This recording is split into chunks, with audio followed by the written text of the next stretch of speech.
Hello po sa inyong lahat mga ka-crypto. Ako po si Pinoy Crypto Trader at sa video na ito ay atin pong pag-uusapan ang binabalak po ng Hamster Combat na isang major overhaul sa kanilang game o laro. Kapag sinabi po nating major overhaul ay mukhang malaki po ang kanilang babaguhin sa game mechanics nito.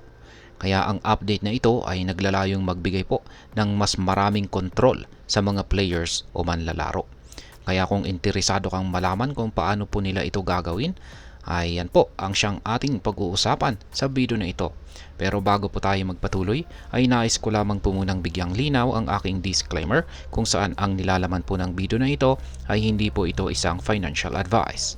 For education and information purposes lamang po ang layunin nito. Ayan. Ang Hamster Combat, para sa mga hindi nakakalam, ay isa po itong viral na top to earn na laro or game sa Telegram. Sa update na ito ay magbabago ang gameplay kung saan ang mga players ay magiging mga CEO ng kanilang mga negosyo. Sa bagong season na ito ay magpapalabas sila ng mga bagong feature na nagbibigay ng mas malaking control sa mga players tungkol sa kanilang in-game wealth. Ngayon ay ano ang magbabago sa bagong update na ito? Ang mga bagong features po ay magsasama ng mga pang-araw-araw na office task. Bilang mga CEO, ang mga manlalaro ay magkakaroon po ng kapangyarihan na kumuha ng mga empleyado at mag-manage ng kanilang negosyo. Ang mga task na ito ay magpapadama sa mga manlalaro na parang sila ay isang tunay na business setting. Ang overall objective po ay magtayo ng isang gaming platform. Ngayon ay bakit kailangan ng bagong season? Ang unang season po ng laro ay nagkaroon ng mga issue, kabilang na ang token distribution. Maraming mga players ang nagreklamo na mas kaunti ang kanilang nakuha na tokens kahit na malaki ang kanilang ibinigay na effort. Sa bagong season na ito ay inaasahan ng Hamster Combat team na maayos nila ang mga problema at mapanatili ang kanilang mga players. Ano ang mensahe ng bagong trailer?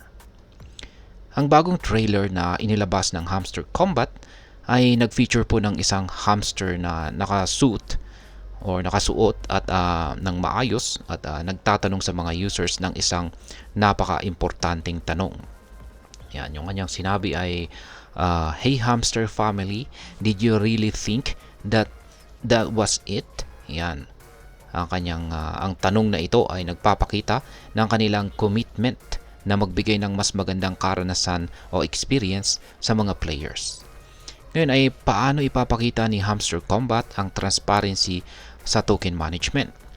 Upang palakasin ang tiwala ng community ay nagbigay ang Hamster Combat ng listahan ng mga wallets na may hawak na vested tokens. Ito po ay bahagi ng kanilang transparency strategy upang ipakita kung paano nila balak i-allocate ang mga tokens. Ang transparency na ito ay mahalaga upang mabawi ang tiwala ng mga players na nawala dahil sa mga issue sa unang season. Ngayon ay ano ang pagtanggap ng community sa update na ito? At sa ngayon ay ang presyo po ng hamster token ay naglalaro sa 20 digits 38. Isang pagbaba na 4.28% ang kanyang naranasan. Ipinapakita nito na ang community ay may mixed reception tungkol sa mga bagong updates. Sa kabila po nito ay patuloy ang team na nagtatrabaho upang mapaganda ang game at mapanatili ang kanilang mga players. Ngayon ay ano naman ang aking masasabi o opinion tungkol dito. Ang update na ito ng Hamster Combat ay isa pong hakbang sa tingin ko ay nasa tamang direksyon naman.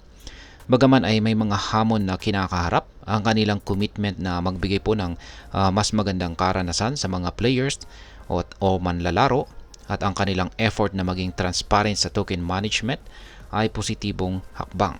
Sa huli, ang tagumpay ng update na ito ay nakasalalay po sa pagtanggap pa rin ng community at sa kanilang patuloy na suporta. Kaya Ayan, hanggang dito na lamang po tayo sa video na ito mga ka-crypto. Sana po ay inyong nagustuhan ang aking paliwanag sa video na ito. Kung inyo po itong nagustuhan, pakiclick lamang po ang like button nito. Para naman po sa mga bago lamang dito, kayo po ay aking inaanyayahan para mag-subscribe. Pakiclick na rin po ang bell icon nito dahil ito po ang siya magsisilbing notification nito sa mga bago kong videos na akin pong ina-upload sa aking YouTube channel na ito. Marami pong salamat sa panunood, ingat po tayo lagi at God bless po sa ating lahat.